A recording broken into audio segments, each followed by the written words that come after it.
나라를 믿으면서 우리가 함께 새로운 나라, 과거가 청산된 공정한 나라, 인권과 생명이 보장되는 통일 조국, 그 위대한 대한민국을 위해 함께 뛰어나갑시다, 여러분. 최근 국회 청원 게시판에 올라온 윤석열 대통령 탄핵 소추안 청원이 무려 143만 명이 넘는 동의를 받았다는 소식이 알려졌습니다. 또 새롭게 당 지도부를 선출하는 민주당 전당대회가 8월 18일로 예정돼 있습니다. 그래서 숨가쁘게 진행되고 있는 정치권 문제들을 다루기 위해서 오늘은 좀 특별한 손님들을 모셨습니다. 그동안 민주당 이재명 대표 적극 지지자로 활동을 해오신 분들인데요. 먼저 각자 간단한 인사와 함께 자기소개 말씀 부탁드리겠습니다. 심승일부터. 네, 안녕하세요. 저는 베이비붐 세대의 끄트머리에 태어나서 지금 황혼 손주 육아를 담당하고 있는데요. 요즘에 MZ 세대들이 왜 이렇게 힘들게 육아를 하고 있고 또 저출산이 됐는지를 피부로 실감하면서 그 문제를 해결할 분이 이재명 대표님이라는 걸 확신하고 있는 그 수많은 지지자 중에 한 명입니다. 심경옥입니다. 안녕하세요. 신안에서 방금 올라온 최미선입니다. 네, 하 선생님. 네, 안녕하십니까. 저는 그림을 그리고 있는 화가인데요. 그럼에도 불구하고 이렇게 우리 이재명 대표 같은 분이 국정을 책임져야 문화도 발전하고 모두가 평등하게 잘 살 수 있는 세상이 될 거라는 믿음을 가지고 적극 지지하고 있는 하성흡이라고 합니다. 네, 환영합니다. 제가 좀 추가로 설명을 드리면 우리 하성욱 선생님은 과거에 그 정치인 팬클럽 노사모 전국 대표 일꾼을 역임을 하셨고요. 또 더불어시민당 광주시당 위원장을 역임을 하셨습니다. 그리고 최미선 선생님은 촛불행동 전남 대표, 그리고 심경옥 선생님은 제명인의 마을 회원이시면서 또 주민 기자로 활동을 하고 계신 걸로 그렇게 알고 있습니다. 자, 그러면 이제 정치 현안 문제를 본격적으로 다루기에 앞서서 간단한 질문부터 한번 시작을 해볼까 합니다. 세 분께 공통 질문을 드리겠습니다. 그 세 분은 언제 어떤 일을 계기로 이재명 대표 지지 활동을 시작하게 되셨는지 심 선생님부터 말씀하시겠습니다. 네, 저는 이재명 경기도지사 때 인스타 팔로워였는데요. 그때 일을 참 잘하신다는 인상을 받았습니다. 그리고 그 후에 대선 주자가 되시면서 유세장에를 좀 따라다니게 됐는데 유세장에서 그 이재명 대표님의 직접 그 말씀하신 걸 듣고 그 살아오신 그 삶의 궤적이나 또 앞으로의 그 비전 등을 그 말씀하신 것에서 잼며든다는 말 들어봤나요? 제가 잼며든다. 그래서 이재명에게 스며들어서 잼며들었습니다. 네, 제가 딱 그런 경우입니다. 네. 저는 그 박근혜 그 탄핵 때 그때 강주에서 저는 또 시골에서 일하다 강주로 올랐는데 그때 당시는 분위기가 민주당 민주당 의원님들도 그렇고 막 이렇게 분위기를 타지를 않고 있을 때 그때 여기도 강주도 때 처음 크게 한번 이렇게 일어섰을 때인데 그때 백금년 선생님 사회 보시고 하셨었는데 이제 별 생각 없이 있는데 나중에 마지막 게스트가 다 일반인이 했는데 마지막 게스트에 갑자기 이재명 그때 시장님인가 아마 그렇게 오신 거예요. 그때 이 스피커 짱짱 울리는 그런 걸 보면 울리면서 그 정말 하고자 하신 얘기들을 하시는 거 보고 그때부터 이제 우리 신랑은 전 반한 거죠. 16년도네요, 그때는. 그때 거예요. 그러니까 박근혜 탄핵 이제 전국 붐이 딱 일어났을 때 그때는 사실 민주당에서 그렇게 막 움직이지 않을 때였어요. 그 다음부터 그 다음 주부터 이제 막 확 올랐었는데 그때 다른 분들은 눈치 보고 안 했을 때 이재명 대표님 강주로 오셔가지고 그때 처음 막 발언을 하시는데 깜짝 놀랐었어요. 이제 기억은 안 나지만 어쨌든 그때 저는 이런 분 같으면 뭔 일을 하겠다, 뭔 일을 크게 하시겠다라는 이미 그 예측을 했던 거죠. 우리 하 선생님은 저는 사실 벌써 20년이 흘렀는데 2000년대 초반에 이제 노무현 대통령을 노사모를 통해서 이제 적극 지지하면서 노무현 대통령이 이제 돌아가시고 뭐 좀 이렇게 시간이 지나면서 이제 제 본업으로 돌아가가지고 별로 이렇게 정치 현안에 뭐 적극적 관심을 보이거나 그러진 않았어요. 그래서 이제 이제 이 그림 열심히 작업하면 내 일하면서 간간히 뭐 민주 시민으로서 내 할 도리만 하면 되겠구나 이렇게 생각을 하고 있다가 노무현 박근혜 그 탄핵 때 그 광화문 광장에서 이제 성남시장을 하시면서 그 마이크 잡고 연설하는 거 보면서 그 노무현 대통령의 어떤 그 아주 그 혈기 넘치는 그 정말 사자우를 그 뿜는 모습이라 그럴까요? 그 오버랩이 되더라고요. 그러면서 저는 그 정치인을 우리가 좋은 정치인이다, 뭐 좋지 않은 정치인다라고 판별하는 기준에 저는 제 나름대로의 기준이 뭐냐면은 연설에서의 어떤 그 느껴지는 어떤 진정성 같은 것을 좀 많이 보는 편인데, 저 사람은 노무현과 크게 다르지 않다라고 하는 것을 느껴가지고 그때부터 이제 호감을 갖다가 정말로 이제 이재명에 대해서 이렇게 정말 그 동병상련이라고 그럴까요? 어떤 그런 거 느낀 것은 그 지난번 대선 그 막판에 그 막 엎치락뒤치락 할 때 지난 대선이 우리나라 어떤 국가 운명의 장래를 결정하는 정말 중요한 선거인데 힘들게 싸우는 모습을 보면서 나라도 좀 이렇게 적극 도와야 되겠다 생각을 하고 그때부터 사실 구체적으로 이렇게 활동을 했던 것 같습니다. 그러면 노사모 이후로 한 20여 년 만에 그렇죠. 예. 알겠습니다. 자, 그러면 다음 질문 또 넘어가 보겠습니다. 그 이재명 대표 적극 지지자들에 대해서 정치권하고 언론에서는 보통 개혁의 딸들, 줄여서 개딸들이라고 하는데요. 실제로 이재명 대표 팬클럽이나 지지자들 사이에서는 어떤 표현을 사용을 합니까? 개딸들이라는 표현에 대해서 어떻게 생각하십니까? 사회자님 말씀대로 개딸은 개혁의 딸, 굉장히 좋은 말이잖아요. 네.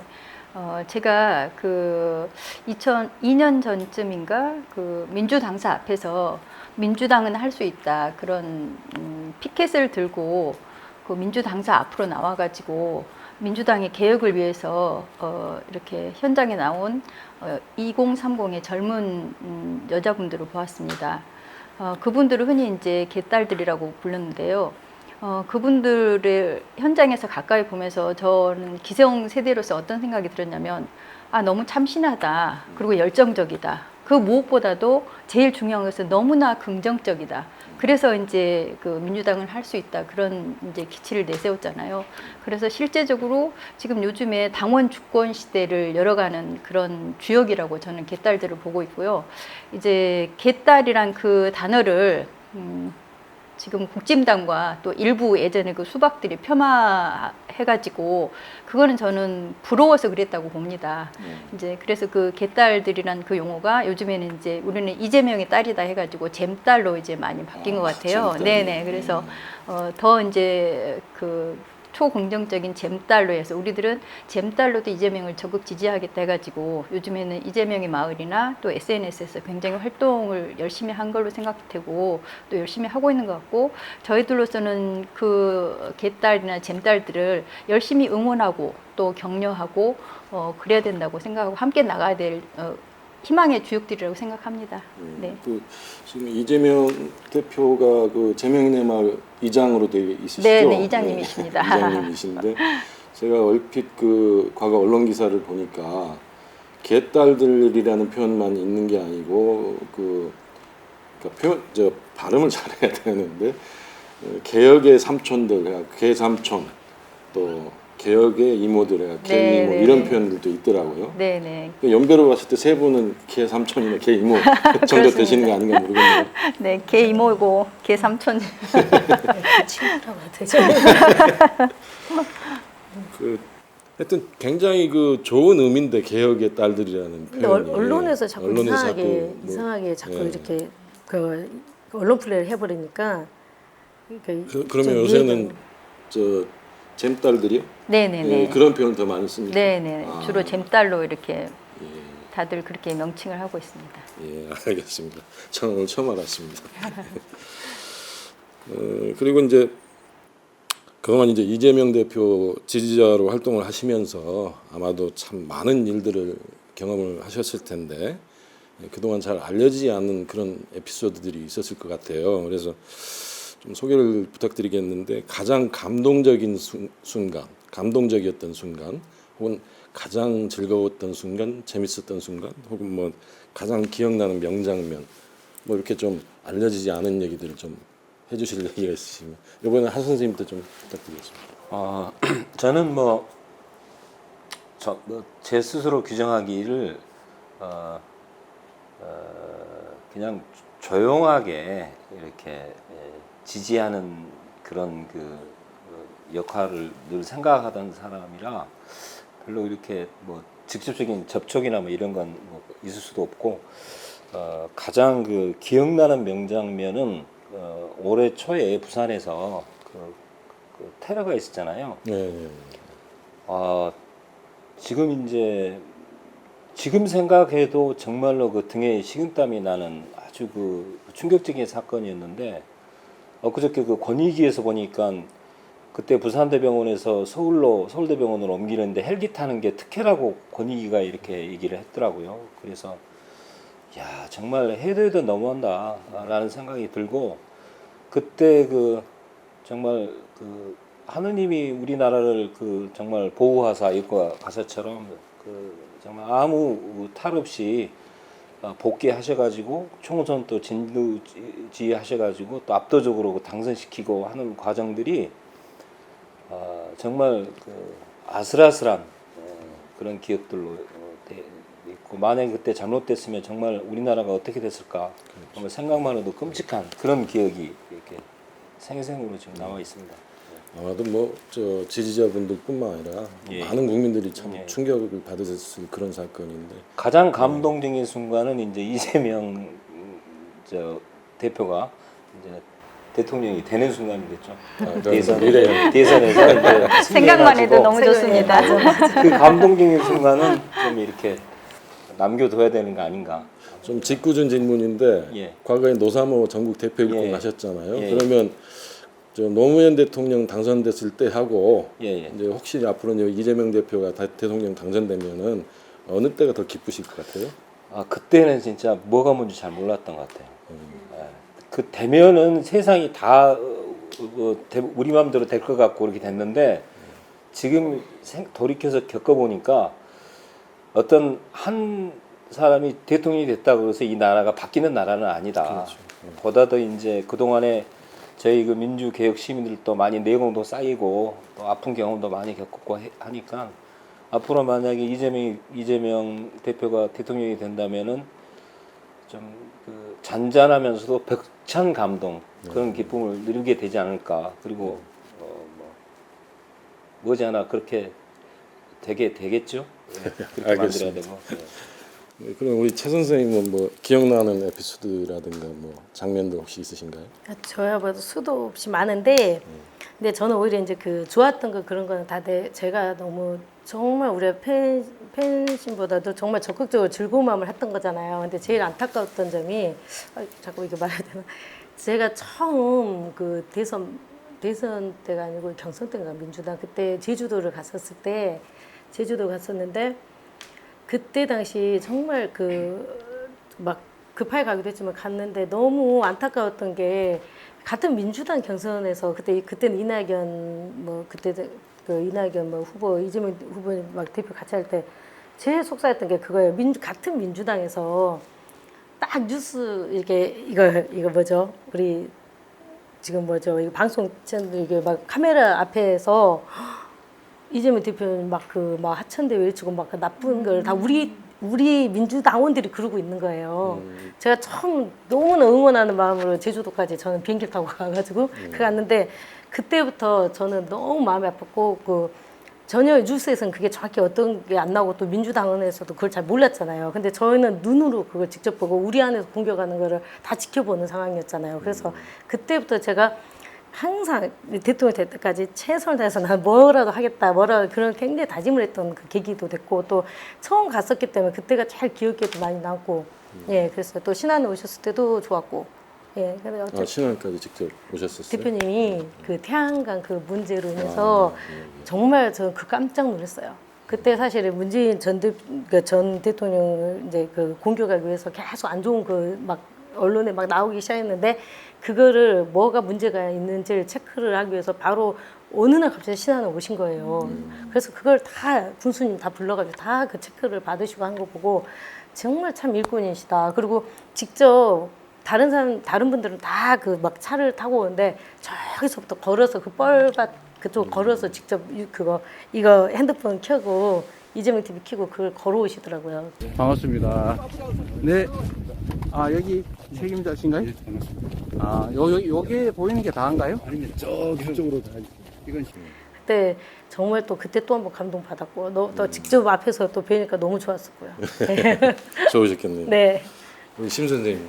아, 네. 저 이번에 트럼프가 총격을 받았잖아요. 네. 그래서 그랬는데 트럼프가 총격 받았을 때 그 범인에 대한 신상 정보도 다 공개되고 또 뭐 헬기를 타고 와서도 어느 누구도 그 헬기를 타고 왔단 말을 안 했을 때 그때 예전에 이재명 대표님과 너무나 비교돼서 그때 옛날 생각이 나가지고 그때 충격이 다시금 이렇게 되살아나는 그런 기분이었는데 그때 저희 이제 일부 지지자들이 너무나 속상한 나머지 그 추운 겨울에 피켓을 썼어요.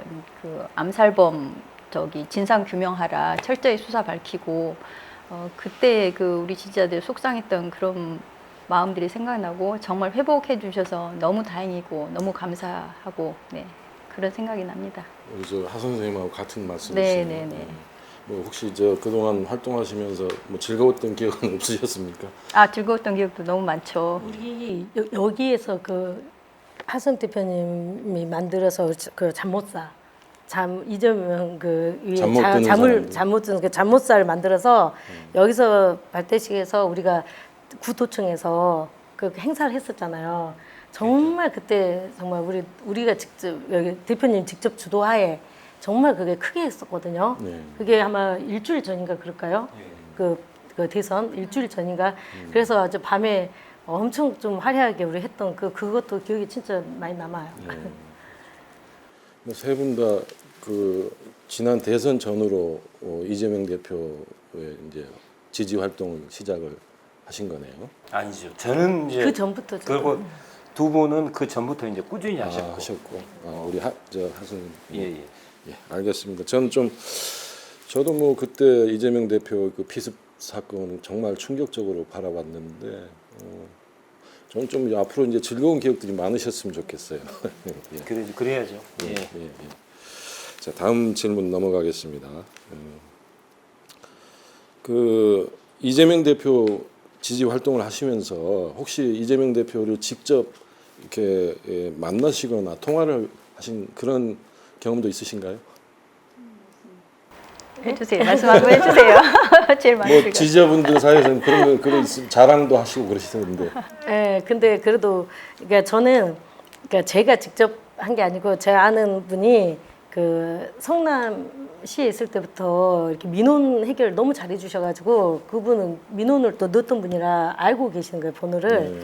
그래서 제가 이제 오랜만에 여기 저를 찾아오셨길래 이제 우리 뭐 좋은 데 가서 좀 식사 대접을 하고 너무 반가워서 했는데 그분이 공짜가 어딨냐 하면서 딱 전화 통화를 했는데 저 깜짝 놀랐어요. 이재명 대표님이셔갖고 그때 이게 한 6, 7년 전인가? 예.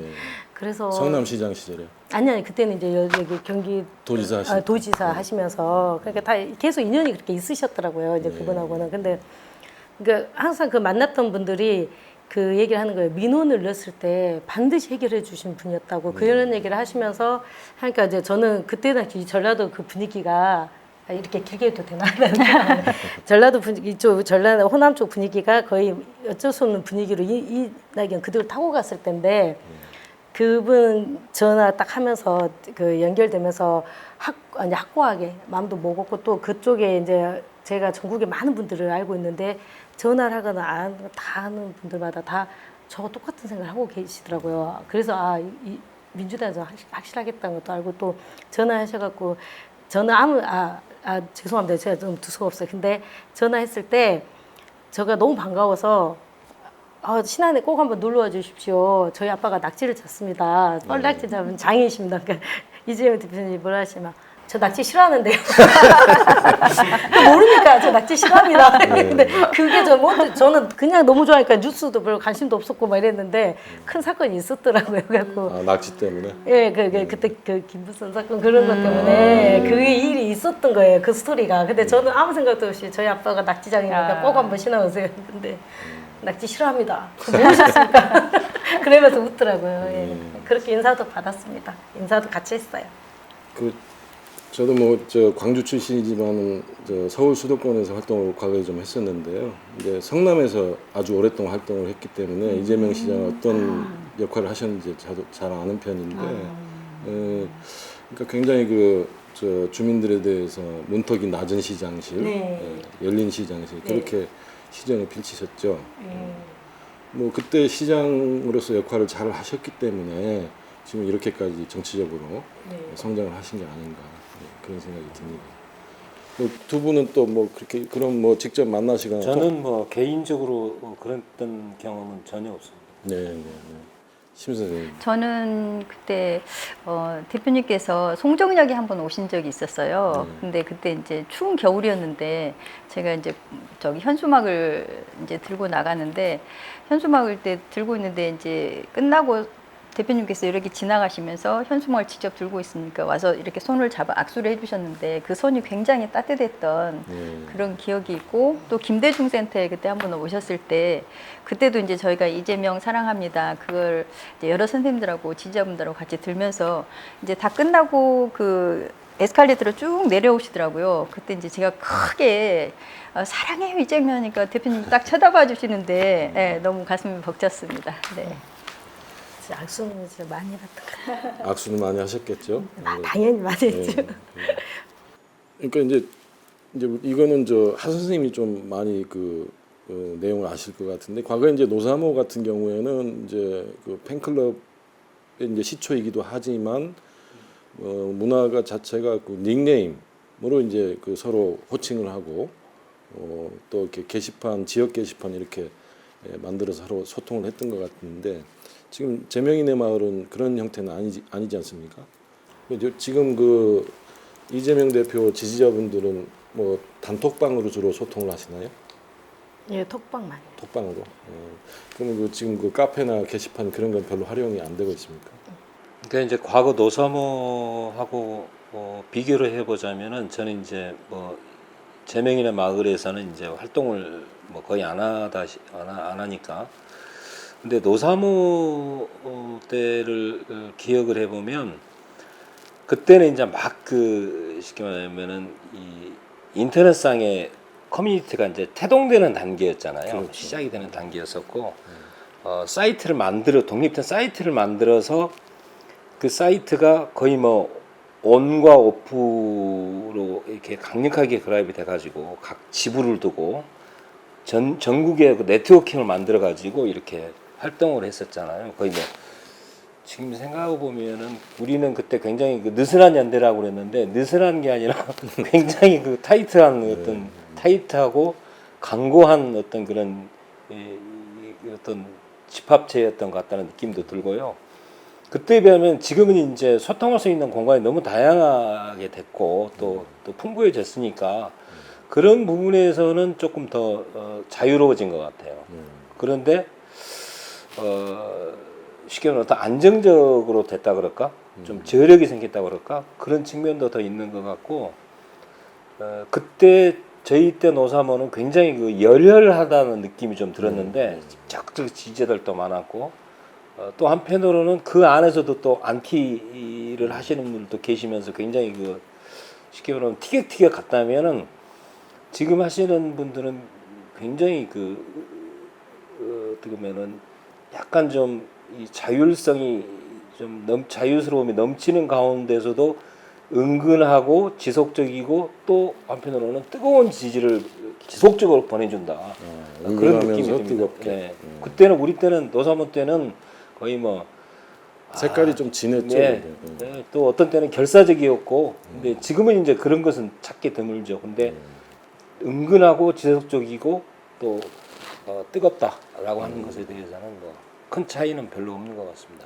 그러면 예를 들어서 뭐 아무래도 뭐 어떤 형태가 됐든 모임이라는 거는 중요한 뭐 안건이라든가 의사결정 뭐 이런 것들도 필요할 때가 있을 텐데 그럴 때는 어떻게 합니까?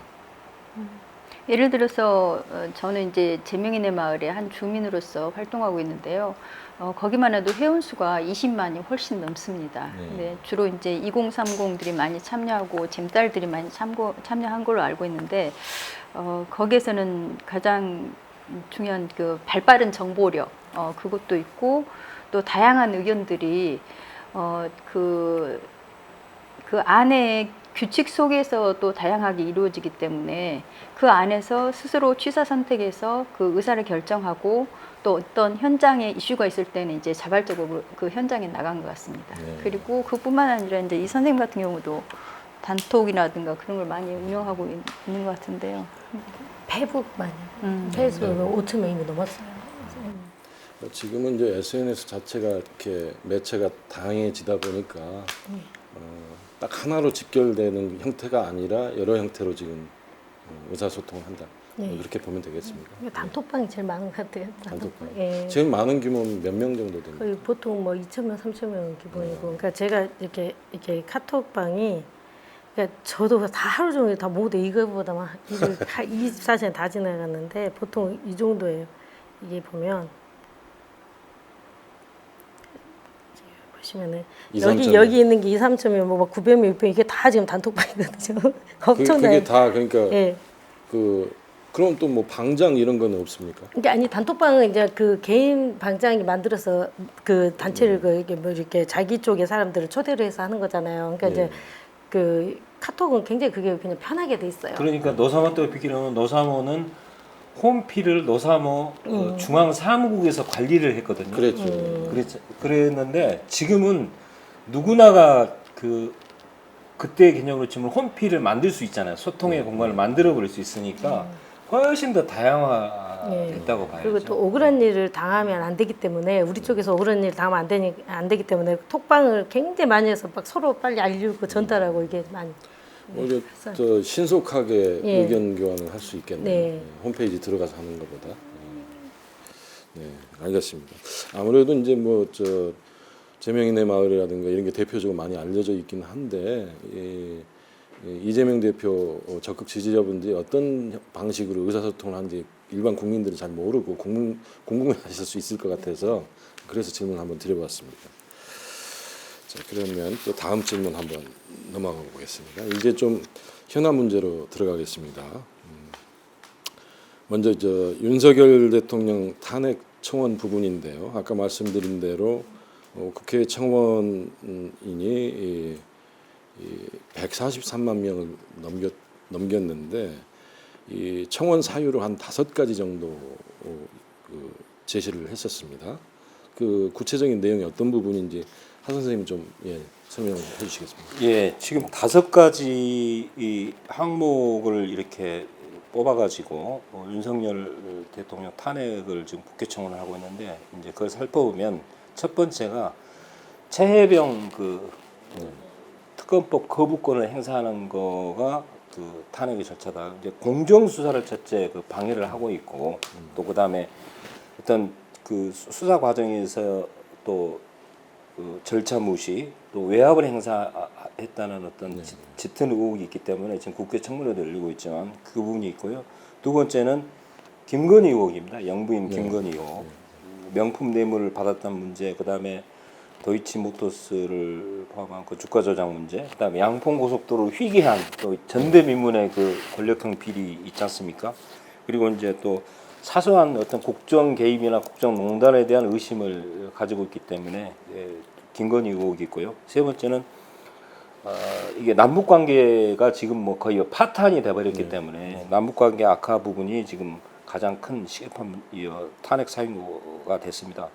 대북 강경 발언 또 군사 훈련 그다음에 전단 살포를 또 강행하고 있고 그리고 원래 그 대통령 선서에서 남북의 평화적 통일을 위해서 노력한다고 하는 그 조항이 그 선서 조항이 있는데 그걸 지금 거의 뭐 대놓고 위반하고 있다고 보여지고 있는 것이죠. 그다음에 이제 일본과의 관계 개선 방식, 이 강제징용 피해자에 대한 그 대통령으로서 자국민의 입장이나 자국민의 그 정서를 반하는 거의 뭐 친일적 해법을 강행한다고 그럴까요?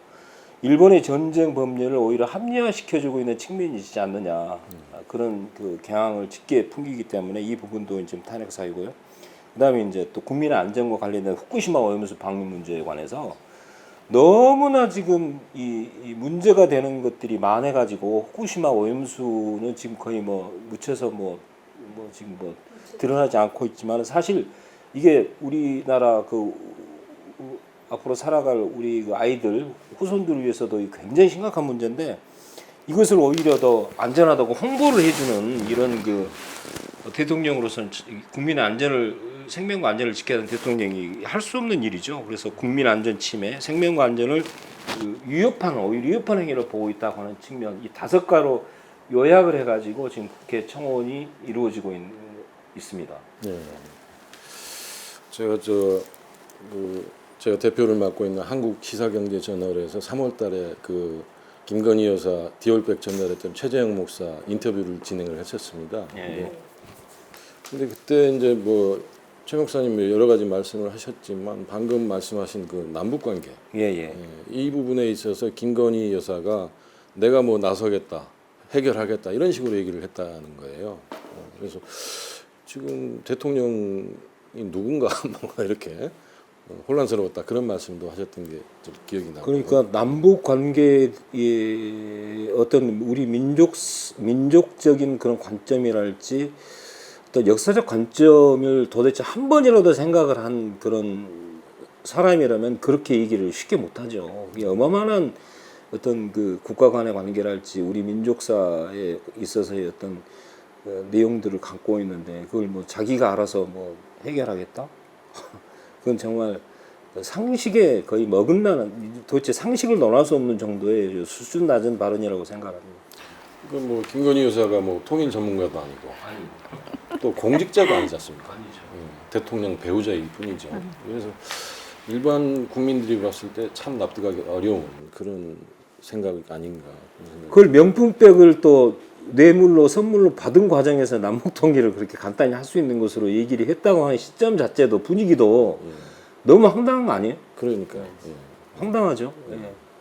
그래서 하여튼 지금 뭐 일단 최혜병 문제하고 디올백 이 2가지가 정치권에서 큰 이슈가 돼 있는데 아까 말씀하신 나머지 그 탄핵 청원의 나머지 3가지 부분도 굉장히 중요한 얘기 아니십니까? 그래서 뭐 저 계속 이 부분에 대해서 많은 국민들이 관심을 가져야 되지 않을까 생각이 듭니다. 그럼 이제 다음 질문 또 넘어가 보겠습니다.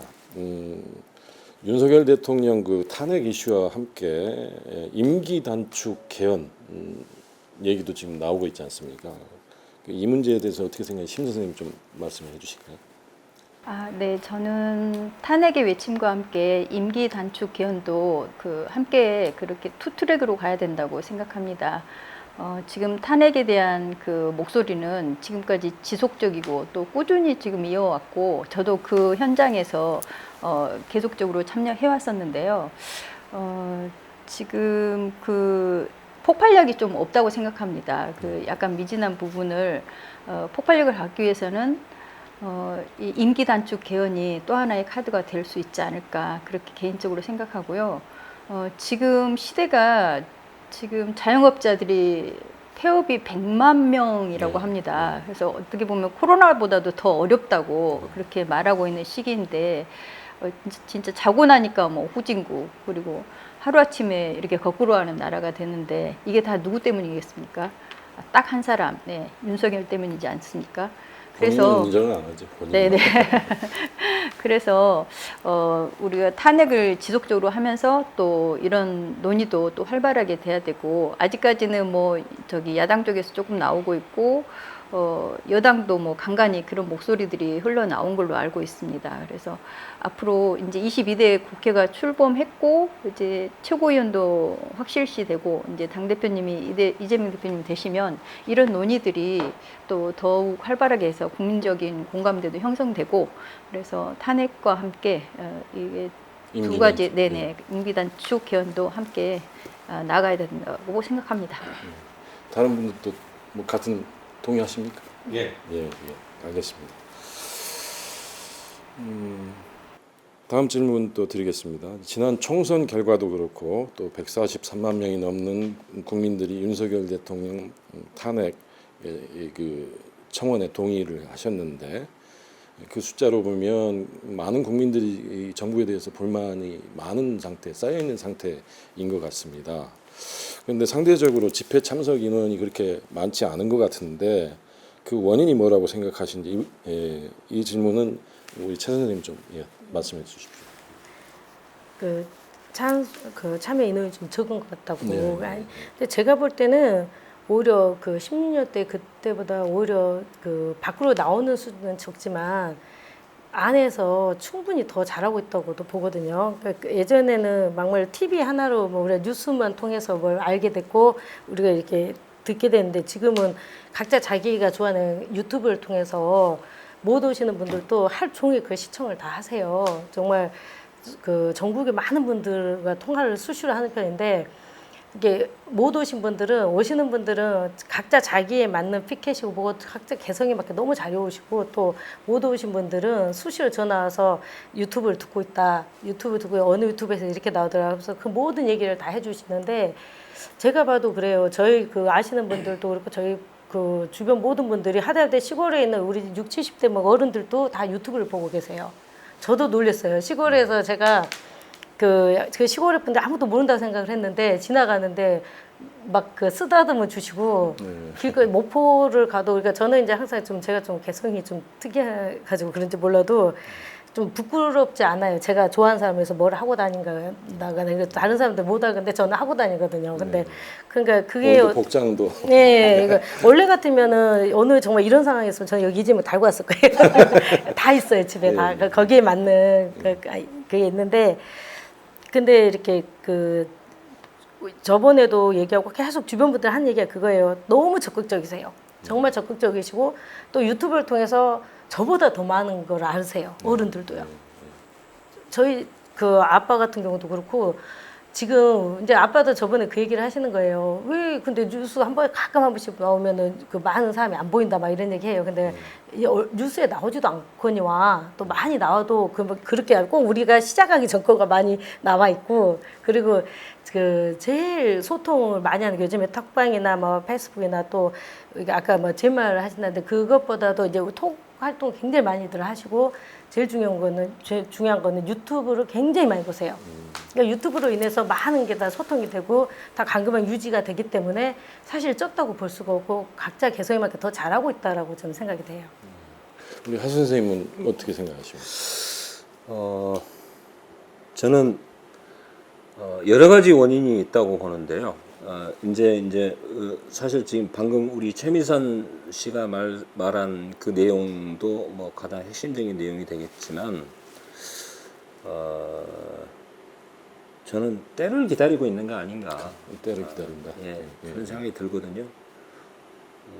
그리고 사실 시민이나 민중이 거리에 나와서 이렇게 그 정권을 전복시킬 때는 사실 임기 말이었던 것 같아요. 우리 현대사를 보면 1987년 때도 그렇고 또 2010년이 그렇고 대부분 임기 말에 이제 시민들이 이제 참여해서 나오는 건데, 지금 사실 거리에 나오기가 쉽지가 않은 게 너무 먹고 살기가 힘드니까 맞습니다. 생계를 팽개치고 나오실 수가 없는 거예요.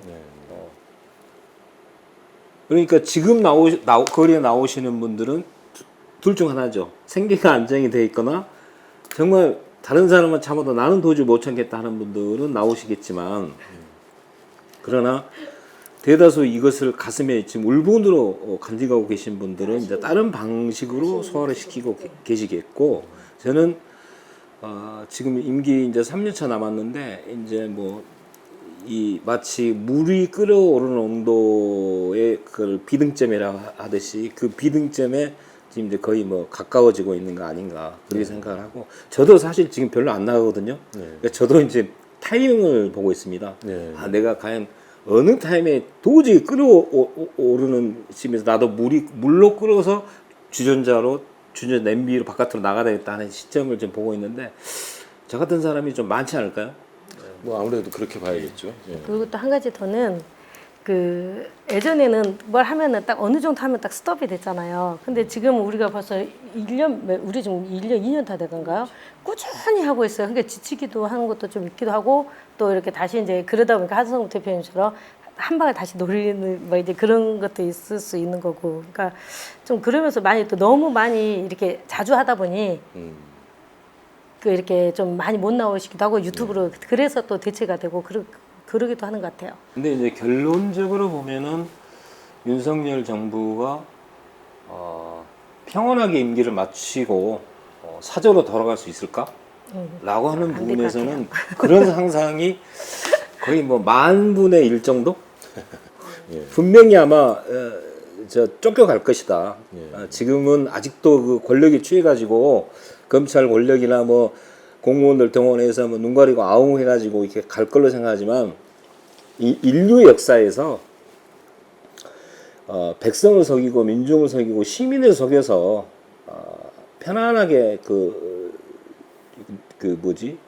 마지막이 됐던 역사가 없잖아요.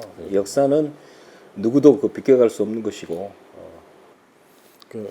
아까 하신 말씀대로 때를 기다리고 있다. 예. 그 말로 정리가 될 수 있을 것 같아요. 예, 알겠습니다. 방금 하셨던 말씀하고 연관이 되는데요. 윤석열 대통령 임기가 지금 3년이 남아 있습니다. 그래서 아직은 가정이지만 만약에 실제로 탄핵이라든가 아니면 임기 단축 개헌이 추진이 된다면 그 본격적인 시점은 언제쯤일 거다 이렇게 생각을 하시는지 심 선생님 한번 말씀해 주시겠습니까? 저는 개헌이라는 게 굉장히 절차가 까다롭잖아요. 그리고 복잡하고 시간도 길게 걸리고 그래서 지금 26년 지방선거 때 같이 그 시점이 되었으면 좋겠다고 생각을 하는 게 국민투표 과반의 투표와 또 과반의 그 찬성을 얻어야지만 이게 통과가 되는 거 아닙니까? 그러니까 그러려면 국민투표를 하는 데만도 뭐 4천억 그 정도 우리 세금이 든다고 하더라고요. 그 절세까지 하려면 26년도 지방선거와 함께 이것도 같이 투표로 붙여졌으면 좋겠다는 생각을 하고 있습니다. 그래서 그게 이제 무르익으려면 지금부터 지금 좀 시작이 국민들 사이에서 공감대가 충분히 형성이 되도록 그렇게 해야 된다고 생각합니다. 얼마 전에 국회의장이 그런 제안을 하셨죠. 네. 26년도 지방선거하고 같이 개헌을 하자. 네, 맞습니다. 특히 또 이제 5.18 정신 헌법 전문 수록 문제가 있기 때문에 이제 우리 광주 전남 호남민들은 개헌 문제에 대해서 많은 관심을 갖고 계실 텐데 저도 뭐 비슷한 생각을 하고 있습니다. 아마 그쯤 돼야 이제 개헌에 대해서 뭐 좀 더 집중된 논의와 결론이 진행이 되지 않을까. 하 선생님이 뭐 이런 생각 어떻게 받아들이세요? 아니요, 특별한 생각은 없고, 하여튼 근데 이미 지금 진행되고 있다고 봐야죠. 스타트 돼 있다고 봐야 되는 거고, 지금 이제 워낙 이 상황 자체가 변수가 많다 보니까 쉽게 말하면 지금 이슈가 이슈를 덮고 전국이 지금 대혼란이잖아요. 그러니까 어떻게 특정하게 이걸 이 프로그램에 맞춰가지고 이렇게 진행되는 상황이라고는 보기 힘들죠. 그러나 예측하건대 우리 대한민국 그 깨어있는 국민에 의해서 윤석열은 반드시 임기를 채 마치지 못하고 쫓겨가게 될 것이다. 그건 뭐 하고 이제 뭐 중간에 있던 어떤 과정의 문제 이런 부분들은 민의를 잘 수렴해가지고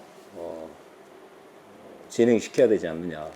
그리고 이제 우리가 2016년 때 탄핵을 정말 전 세계에 유례가 없을 정도로 피 한 방울 흘리지 않으면서 정말 명예혁명을 정권교체를 이루었잖아요. 그런 또 경험이 있는 또 위대한 국민들이기 때문에 저는 잘 되리라고 보고 이제 다만 이 좀 성급한 결론일 수도 있겠지만 이 중요한 시기에 만약에 그런 결과를 얻는다고 하더라도 절대 방심하거나 교만하지 않고 정말 역사의 좀 분수령을 잃은 정말 중대한 시기에 잘 헤쳐 나가야 된다. 우리에게 주어진 여러 가지 민족사적 문제랄지 또 경제적인 부분이랄지 이런 부분도 잘 해 나갈 수 있어야 된다. 그래서 저는 좀 성급한 결론이기도 한데 이것을 정말 잘 해낼 수 있는 결국 최후의 힘은 결국 깨어있는 시민의 노무현 대통령 말씀하셨던 어떤 조직된 힘이 아닌가. 결국 그 나라의 시민의 역량만큼 그 나라 정치 수준이 결정된다고 보거든요. 그러니까 정치인이 물론 뭐 뛰어난 정치인이 나와서 잘 리드하고 잘 국면 돌파를 해 나가는 측면도 있겠지만 그러나 그런 사람을 지키고 또 지지하고 또 유지할 수 있게끔 해주는 이 든든한 어떤 배우의 힘은 결국 국민이잖아요. 그러니까 그 부분도 잘 고려를 해야 된다라는 생각을 동시에 해봅니다. 네. 방금 굉장히 중요한 말씀하셨는데요. 제가 처음 뵀을 때 아마 그런 얘기를 제가 말씀을 드렸던 것 같은데 그 5.18 정신 헌법 전문 수록 문제가 맨 처음 등장했던 시점이 언제냐면 87년도 6월 항쟁 당시에 개헌 논의가 시작됐을 때예요. 그러니까 벌써 40여 년 가까운 이미 그때 그 얘기가 나왔는데 왜 그럼 그때 그 직선제 개헌을 하면서 5.18 정신 헌법 전문 수록이 안 됐는가? 그때 당시에 이제 여야가 이제 8인 위원회라고 논의 테이블을 만들어서 거기서 쉽게 얘기하면 야합을 한 거죠. 국민들이 바라봤을 때 중요한 5.18 정신 전문 수록은 그냥 빼버린 겁니다. 그때.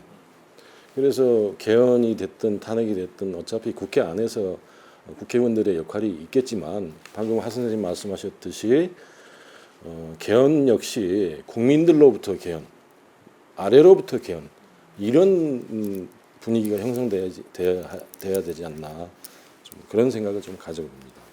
국민이 주인인 나라를 믿으면서 우리가 함께 새로운 나라, 과거가 청산된 공정한 나라, 인권과 생명이 보장되는 통일 조국, 그 위대한 대한민국을 위해 함께 뛰어나갑시다, 여러분.